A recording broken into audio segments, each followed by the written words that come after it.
Detroit Bob, and we're going to do an episode of Detroit Bob, the podcast, right here from the golf course. Now, it's been a couple months since I talked to you on this long format, but I'm waiting to line up the perfect guest. And who did I run into this weekend? Is Chris from Detroit. Now, yeah, Chris, how's it going, man? It's going great. All right. How are you? So, one thing I love to have on these things is people that are rock and roll music fanatics. And Chris definitely fills that description. Chris, how's it going, man? It's going great. Beautiful morning this morning. God, I love it. So, before we get into this next shot here, just tell me one thing. There was a quote by Bob Seger that said, Detroit audiences are the greatest rock and roll audiences in the world. Yep. What are your thoughts on that? He's 100% right. The louder, the better. You're working the Ford. You work at GM. You work at Chrysler. You can't hear stuff, and so all of a sudden, Detroit noise, baby. Let's do it. The Detroit sound. It's the best fans in the world. Well, I think that's a good place to start. Let's go hit our next shot. Now, we talked about Detroit Rock City. Here we got Chris from Detroit. Detroit Bob's back in the state of Michigan, so we're going to shoot a little video here. Now, Chris, you talked about the sound, the concert scene in Detroit. When you say, Detroit, greatest rock and roll venue in the world, who are you what bands are you talking about? Well, I mean, it started with the MC5, obviously Seger, and then you have Jay Giles from Boston, and they just play Detroit all the time because of the movement, of the sound. So then you got guys like that would come in, like Zeppelin would play at Kobo and all them, but I think Jay Giles' band was one of the, front runners that would come out. If you remember, their first live album, Full House, was recorded in Detroit at the Cinderella Ballroom. Cinderella, which is... Yeah, it was there for a cup of coffee. Right. Way before you and I were born. Yep, but... Maybe not. I might have been born. The Grande Ballroom. Yep, yeah, absolutely. Back with Chris from Detroit. Chris, tell me about some of the other bands from Detroit. Well, yeah, the MC5, who started it, Motor City 5, and they were like they're the godfathers of punk rock and roll. When everybody thinks it's the Ramones, the American godfathers are them, and Iggy Pop, also a Michigan guy. But not to forget, on the other side, we had the West Coast movement or sound, and that was, Grateful Dead, Jefferson Airplane, Janis Joplin, all that hippie movement. And these guys would come out to Detroit, and you got to remember, we got Ford workers, night shift guys that can't hear anything, and you got bands like MC5 in 1967 saying, "Kick out the jams, motherfuckers." FAA did not know what to do with themselves, so then you had this whole okay, I like this loud. I like this. Yeah, sound. Yeah, and then when they did the documentary on the Grande Ballroom, I think they called it Louder Than Love. Louder Than Love. Because the West Coast was peace and love. Detroit, you had to be loud. You had to be They said strong. If you weren't louder than the stamping plants where these guys worked, then you had no chance. Exactly. And then the home band, the house band for the Grande was the MC5. MC5. Every band had to follow them. Yep. How do you follow the MC5? Even I've heard Eric Clapton say when he came up with Cream and they heard the MC5, like, shit, we better, kick up our game a little bit, Yeah. So yeah. Well, then you had this band from all over the pond come out, and they're called the Rolling Stones. Yeah. And they're like, okay, well, they befriended Iggy Pop. Well, there you go. So then Iggy Pop's hanging out with these guys, and they're just telling them, no, you got to be louder than that. So then you have, I think it was Kiss You 2, the second album. I don't remember the album, but yeah, it was a completely different sound for the Stones because they went this bluesy riff, which a lot of the UK bands did. Right. You go down south and you hear all these songs, and all of a sudden these Stones come to Detroit, and like Mick Jagger didn't know what to do with himself. As did a lot of other bands. Right. And, I think Grande Ballroom was our answer to the Fillmore. Yep. And as a matter of fact, the guy that ran it, I think his name was Russ Gibby. He was a high school teacher out of Dearborn. Mm-hmm. And he went out to the Fillmore and he saw the Grateful Dead. Great idea. Let's get these guys out here. He hired the poster artists. One of them was named Gary Grimshaw, and they started putting out these psychedelic posters that are very, very collectible today. Well, the San Francisco ones everybody knows about, but the Detroit ones are even cooler because you see the names of all these bands out, and you're like, oh my God, it's the Rock and Roll Hall of Fame. Jethro Tull, Cream, Yardbirds, Led Zeppelin, The Who, MC5, Iggy Pop and the Psychedelic Stooges, the Amboy Dukes. They're all playing this little tiny dive called the Grandy. Exactly. Hold that thought. Let's go hit our ball. All right. Yeah. All right, back with Chris from Detroit. DetroitBob here. This is a podcast. If you guys are liking this stuff, hit the subscribe button down below. We're almost at 300 subscribers. So we're going to get back into Detroit rock and roll. Chris, let's talk about first concerts. We were talking about the West Coast sound. What do you got to say about that? Well, the biggest one of the West Coast sound right out of the doo-wop age was the Beach Boys, which happened to be my first concert in like 1990. Okay. 91. Yeah. Not most of the band was intact. John Stamos was the drummer. You gotta love it. And as a kid, you're like, oh, that's Uncle Jesse. But but that was at Interlochen, Michigan, which is like the Juilliard of high school. Yeah, I've been there. Yep. Yeah. And that's how that went down. And then you get in Detroit, the stadiums become the venues. So you go to like the small, like the hockey stadiums at the time, which weren't huge, and so Bob Seger would come out, and he's, you got Alto Reed as your saxophone, this 11-person band, and then segue into Bruce Springsteen, who would, not Detroit, Jersey boy, but he comes out, he loves the sound. You got a little bit of like Billy Joel with those guys, but coming back to Seger, that's really where that sound came from. Sweet. And then now you're hearing the stadium stuff with, you don't need as many speakers when you have 12 guys. And so that was it. How do you make a saxophone rock and roll? Well, ask those guys. Clarence Clemens, Alto Reed, Mark Rivera. Like these guys know how to do it. And they're just guys that played sax, like the big doors. So it's great. Absolutely. Long before Let It Rock was Like a Rock was a TV commercial for a Chevy truck. Right. These guys had been doing it long and hard on the road. Right. And the Midwest guys taught a few things to the East Coast guys. I dare say that is an accurate statement. We'll be right back with Chris from Detroit. Cheers. Chris, let's wrap it up a little bit about the Detroit scene. What's your final impression? To be honest with you, it was the biggest influence for me in general. So Detroit Rock City is probably the best fans I've ever had. Mm-hmm. But you have to realize that that's just not all Detroit. You also have Motown. Mm-hmm. And we'll touch on that a little bit later. But right now, I think that was a great way to educate you guys on how Detroit was actually bigger than New York, bigger than Chicago, all these big cities at the time. Love it. And it fizzled. Okay, cool. All right, Chris, we talk about Motown dying. Like, I know Motown just picked up and moved out of town in 1972. We started losing a lot of our rock stars. What were you doing at that time? You're a kid in suburban Detroit. What was happening to you musically? Well, so like, Motown being in suburban Detroit area, Motown's Motown, grandma, my mother, everybody when they're cleaning, your Temptations, Supremes, all that stuff. But the thing about Motown was it was soul, but it was a lot of blues. Uh-huh. And growing up, my family, there was just a lot of, my dad worked a lot, my mom worked a lot, so they weren't around. And then when they were, there was tension. So I'd go up in my room and just listen to music and base it off of that. Music therapy. So it was your escape. Right. And by this time, vinyl's dead. Oh, God. CDs are in there, but I didn't have a CD player, so I would listen to Oldies 104.3 WOMC with Dick Purton. Gotta love it. And that's where it came in. And that's so you were getting an education. Yep. And music therapy at the same time. Right. Okay, let's expound on that next segment. Sounds good. All right, we're back here with Chris. We're talking about Detroit rock and roll. Chris, you touched on something, DJs. What was the role of the DJ, not only in music, but in your life? So the DJ for me would explain everything. So you got guys like, we go old school, like Casey Kasem, but at the time he was only doing the Saturday morning show, Billboard.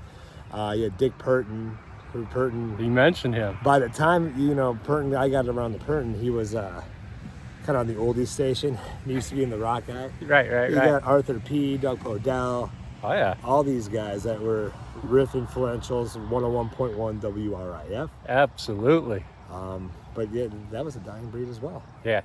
You mentioned like the DJ used to explain the song, Yeah. tell you a little bit about the song. Did we lose that with lost the it. computerized stuff and the files and the downloads? 100% is that I think what happened is that with the digitalized, they realized that people don't care, or Yeah. they think that people don't care, and I don't think it's the case, but The human element. right, they would have used to explain a song and then go down the rabbit hole. Well, they got this from this genre because they did this story at this bar. Yeah. And then we lost that. Okay, cool. We'll talk. All right, back with Chris from Detroit. Chris, so I think you might qualify as the last DJ. Yeah. And I'll explain what I mean by that in a minute, but you went to school in Detroit for like high school, didn't you? Yeah. What was that kid? A kid coming from the suburbs and you're going downtown Detroit. Much, but it was kind of cool. We would take the historic 8 Mile, which growing up, I grew up on 7 Mile. So Okay. it wasn't that thing. So 8 Mile, the movie, didn't like freak you out because you had been used to being near 8 Mile. Your Yeah. dad's plumbing shop, right? My dad's plumbing shop. My mother worked at Sinai, which a lot of the scenes when they went to the hospital were shot at. So Okay, got it. that was a downtown. You didn't Detroit run into hospital. Marshall Mathers, did you? And unfortunately, no, I did not. Where was UAD at? UD was at 7 Mile in Wyoming, which is between 7 and 8 Okay. and Outer Drive. Okay.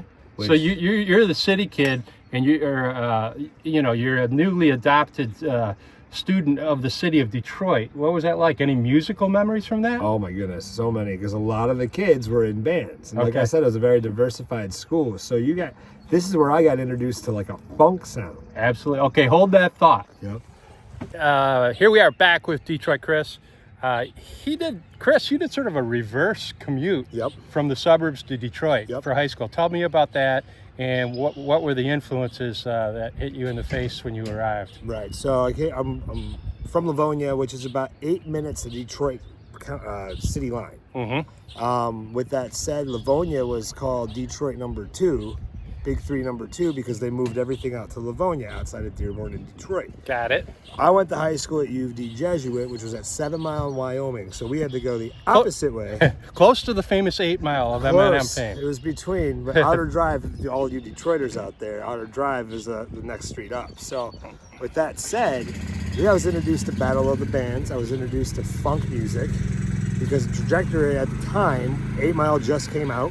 Okay. You liked rap music if you're from Detroit, which isn't wrong. Right. But at the same time, what is this funk noise with all these inner city kids playing bass guitar, brass?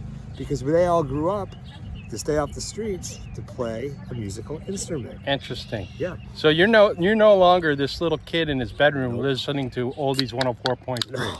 No, Okay. I've evolved at this point. And are you even thinking about radio as a career at this point, or is that not even on your radar? No, at this point, I was trying to start a band. Okay. And I had no idea how. In your head, right? In my head. Okay. And so at the same time, punk music was huge. Blink-182 was huge. Early 2000s, late 90s, like these guys were coming up. So then they're power chords. So if you're a kid just doesn't know how to play music, that's all you got to learn. And so that was it. So it was in your head at least attainable that you could have been a rock star. I just wanted to learn more about rock and roll. Okay, cool. Yeah. All right, let's pick up from there. We're going to hit a couple golf balls, and we're going to hit the back nine. DetroitBob, the podcast. We have Chris from Detroit with us, and we're going to get into the last DJ's story, and Chris is going to tell it to you. Sit tight. All right, kids. So you're no longer a kid from the suburb. No. You go down to Detroit. Yep.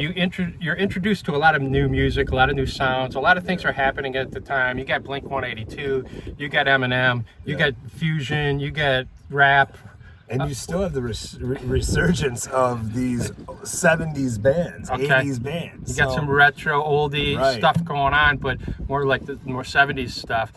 What happens then? So then I transferred high schools, played sports, so we'll go with that. And transferred high schools, a little bit cheaper. And now I'm in a public school. And the difference between a Catholic and a public school is that public school has funding for a radio. So then, Like a radio program? program. So you can take radio classes. So you could take radio class, video class, whatever, and I didn't know this. And so all of a sudden, here I am, and I'm thinking, well, this can expand it. So I'm researching. Any project I had in English class was on a rock and roll. I find out that Pete Townsend actually got the windmill from Keith Richards, who was drunk and didn't remember it. Okay. And Pete Townsend asked if he could do it, and he goes, I don't give a what you want to do. I Right. don't even know what you're talking about. So Right. I'm like falling in love with this, not to mention at the same time, you got public school punk bands, kids that were all on spring break. These are playing opening band guitar for like H2O and all these punk bands. Sweet. And you're like, okay. So now I'm obsessed. And now we're like, how can I express this to everybody else? So you're actually thinking of a potential career as a DJ. Yep. All right, we'll take it from there. All right, Detroit Bob, I'm back with Chris, and he's telling us the story about the last DJ. Yep. So this isn't just a fantasy. You're actually going to a high school class on how to be a DJ. Right. Well, what was that all about? So I didn't go to the class. I heard of it. So Okay. now I'm like, how do I get involved? But mind you, I'm a junior in high school. You have to start early. Right. So then at the same time, home life isn't the best. I'm still in my bedroom, but this time I'm listening to this broad spectrum. Interesting. I've discovered a vinyl case in my dad's downstairs in his little chest. And I mean, there's bands from Bob Seger, Bruce Springsteen, Grateful Dead, then this guy named Taj Mahal. And I'm like, who's Taj Mahal? Well, then there's songs like Straight Statesboro Blues that the Allman Brothers played, but this is a slide guitar guy that's a Delta blues man, is also Cajun. So now you're listening to this stuff. Now my mind's exploding. So here I am, and sign me up. Well, I wasn't going to go to Michigan State off the bat, so I decided to go to Specs Howard School of Broadcasting Arts after high school to be a radio DJ. So you didn't actually make it into the high school DJ class, No. but you were inspired and you thought about it. Yeah, it was there, and I didn't know that it was a thing. Okay. And so then we go in there, and now I start interning.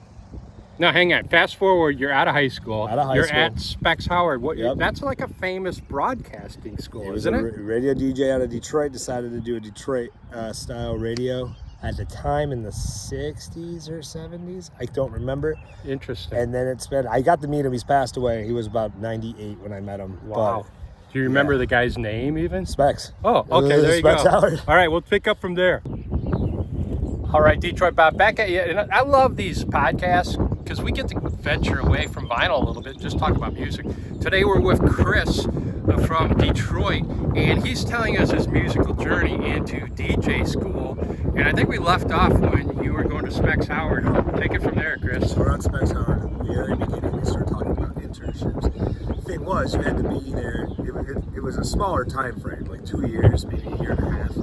But you had to be there 3-4 months. Okay. And I raised my hand, and I got into this internship at this radio station called 101.1 WRIF. Hang on, the WRIF. Baby! Arthur Penhowell. Arthur P. So I Jim get Johnson in the morning crew. all those guys. Yeah. So I get this, and I walk in there. I'm not supposed to be in this internship. It got approved. So I walk into this hub. Now they had the Riff, they had WCSX, which was a classic rock at the time. Right. And then some demographic for 25 to 45 called Magic, which is no longer there anymore. At the time, I'm in this hub, and I'm seeing pictures of Seeger and Springsteen together. I'm seeing Like in the hallway? Oh Yeah, yeah, yeah. Kiss without the shoulder pad, like up in makeup. Yeah. And then I see this guy, and I'm like, that guy looks familiar.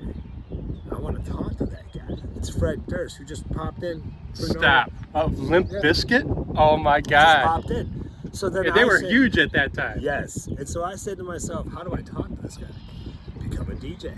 Uh-huh. So I'm at the street team for this, promoting, and all of a sudden I see a sign up. If you want to be on Riff 2, which was the HD station at the time, which was the gateway into the being on air, Uh-huh. sign up. I wasn't allowed to. I did it anyway. Yeah, I got approved. You crashed the gate. So then I have this 2 a.m. radio show spot on Saturday nights playing local bands. One of the bands was Greta Van Fleet. Oh, sweet. Yep. So Unknown you at the broke time. Greta Van's Yeah, the guy on who wasn't known. HD. Yeah, the guy who wasn't known broke Renegade to the local scene. Livonia Yeah. area. Oh, All right, yeah. we'll leave it at that. Pick up in a minute. All right, Detroit Bob. I'm back with Chris from Detroit.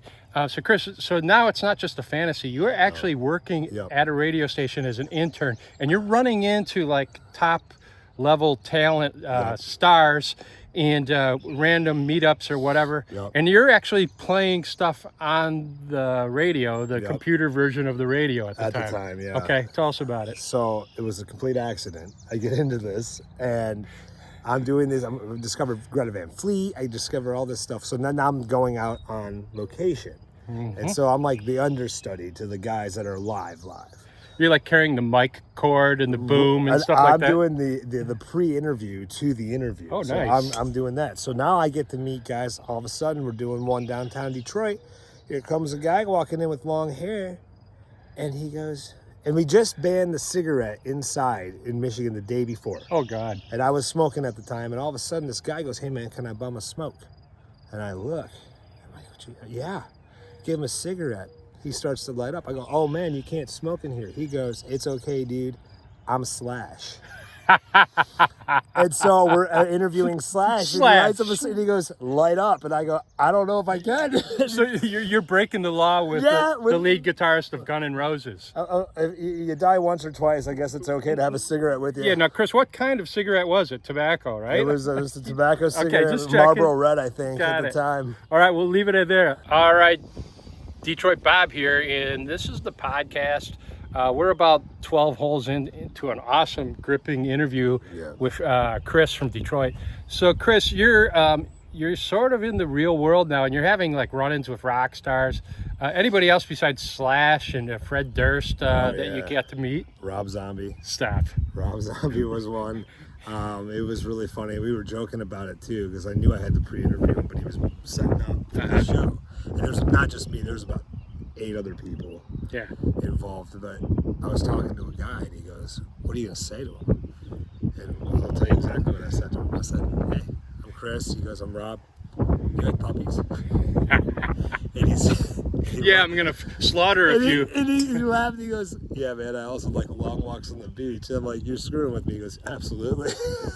That is hilarious. Yeah, but I'm about 6 foot. Yeah. He's about a 4'10". Wow. And so he was about this big. Someone said that there's a picture out there of this There's a meeting. photo. We'll throw it out there. Okay, yeah. I'll see if I can find it and throw it on the He's wearing platforms, so don't let me sound like a liar, but he's wearing about 12-inch platforms on his feet. Interesting. Okay, so that's cool. So you're definitely, are you really thinking DJ as a career, or is this just fun and you're meeting rock stars? I'm thinking DJ as a career. I'm thinking something more, and I don't know what that is at that time. Okay. So any other run-ins with brushes with fame? I mean, Great White, See there. See, they were a cool band. They had a cup of coffee. Coffees. You name it. I mean, we went to, like I said, Kiss earlier, and I was in so the Kiss show, real quick, to circle back, was the reunion at Cobo Hall.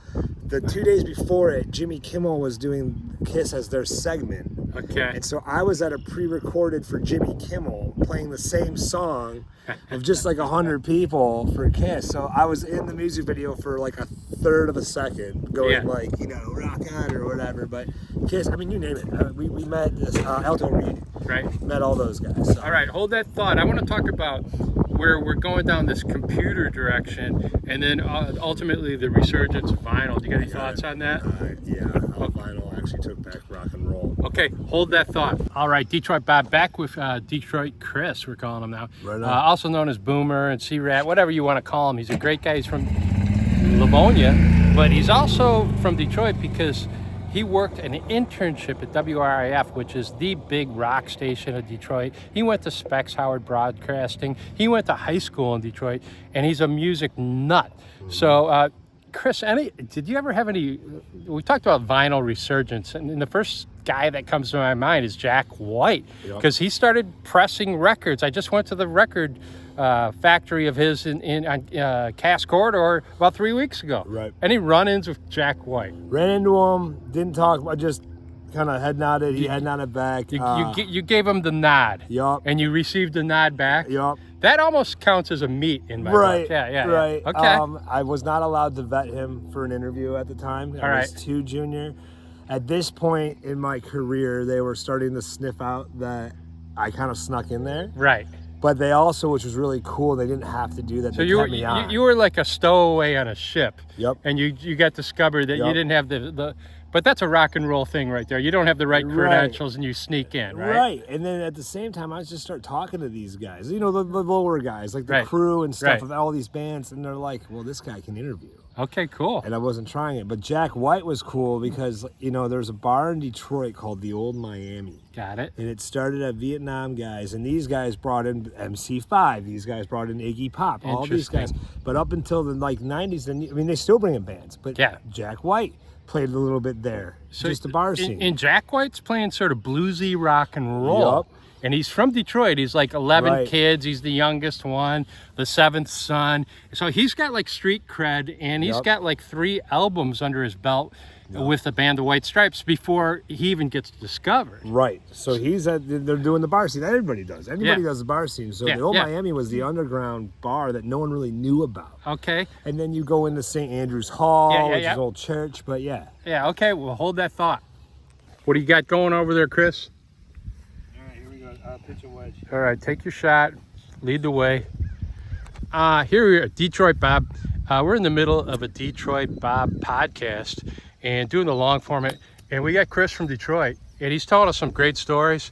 All right, Chris, anything you want to add to that?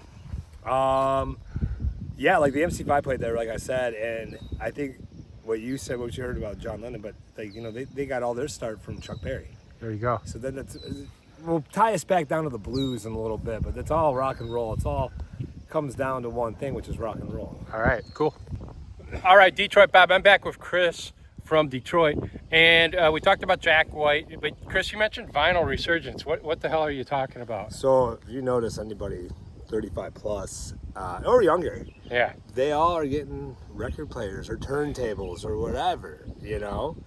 And the funny thing is, you know, you had the 45 man. Yeah. But these are the big boys. And, the 33 and a third. 33 and a third, if you want to be technical, difficult. LPs. Long playing. They're long playing, and they have 2 sides. 12 inches, 2 sides. Here's the thing, but like Chris, you know, a CD doesn't have 2 sides. It does not have 2 sides. And the sound, people are realizing that actually the sound from a record, from a vinyl record, is a heck of a lot better. Yeah.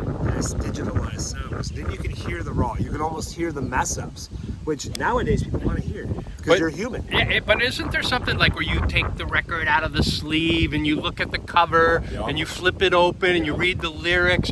There's something very tactile in this little ritual. Follow the story. Yeah, you follow the story, and this ritual, you drop the needle on the record, and then there's some cackling and some beautiful. hiss. You ever had a cup of coffee early in the morning, put on a vinyl record, and just let everybody else wake up? Yes. That's the best. Okay, we'll expound on that. Oh, yeah. Let's hit our golf shot. Let's hit our golf shot. All right, Detroit Bob, we're bringing it in for a landing.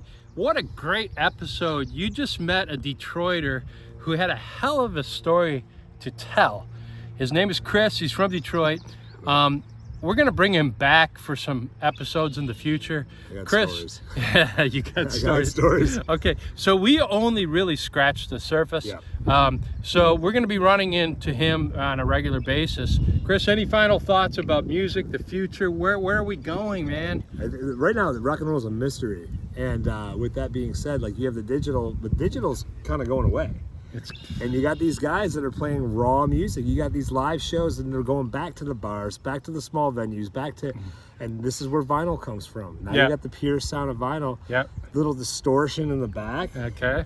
That's real music. Okay. Well, is it any coincidence that finally the MC5 is getting into the Rock and Roll Hall of Fame? From the back door, they're like considered musical influencers. The shame of it is 5 years or something like that? Yeah. The shame of it is they're all dead. They're all dead. After it was announced, Wayne Kramer had just died. It was announced, and then Dennis, I think, is Machine Gun Thompson, the drummer, just passed away in the last 30 days. 30 days. So you know, is this like all the stars, the Go-Go's and Joan Jett and the Rolling Stones and the Beatles? Everybody got in, but these guys from Detroit had to wait It's too bad. I know it's too bad. Well, you know what? I think I think the coincidence is they're all dead, and now the wives have to accept it because they have to keep the potty mouths down. Well, you know what? It might be more interesting to hear what the wives have to say about the whole thing. Right. MC5, and I want to say one final thing. Kick out the jams, brothers and sisters. Oh, you got me good.